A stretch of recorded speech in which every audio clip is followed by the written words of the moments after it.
On a plot of land, down a dirt road in Warren County, an unsuspecting final resting place. Took a lot of courage at that era and conviction. For a larger-than-life figure. He was a crazy man, you know. He did things other people didn't do.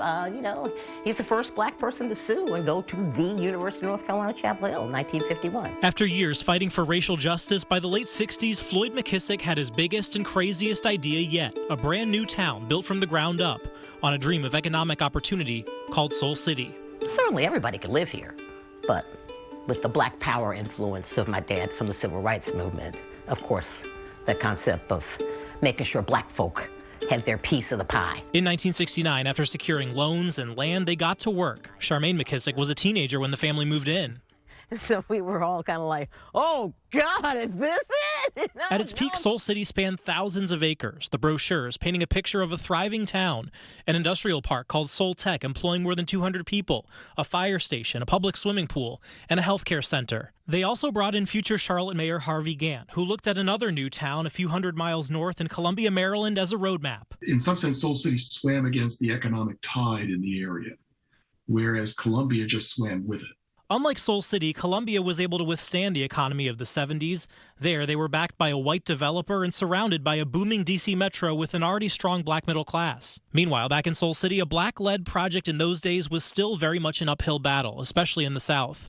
Even the name turned some people off. When he said the word soul, he meant agape soul, like in the Bible, you know, love for your fellow man, love in the world, not James Brown, say it loud, I'm black and I'm proud. Things began to go downhill after a series of negative press claiming financial improprieties. Audits of the town found no wrongdoing, but the damage was done. HUD pulled the funding in 1979. Basically, this came in one afternoon and said there's no more money.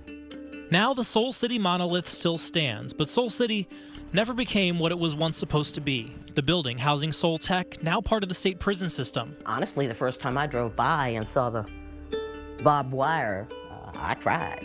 Their rural healthcare clinic, the only one for miles, stayed even a few decades later, but eventually that shut down too, now covered in trees and vines. But Soul City's roots are still there. The firehouse, the pool, the regional water system, the roads, the infrastructure wouldn't be there without Soul City. Even now, in 2024, Warren County and its officials have designated this space as the place for economic development. And maybe one day, it'll inspire someone else to think big, someone with courage and conviction and a lot of soul. He believed so strongly in the dream of what he was trying to create that we all stayed for as long as we could because we believed in Floyd.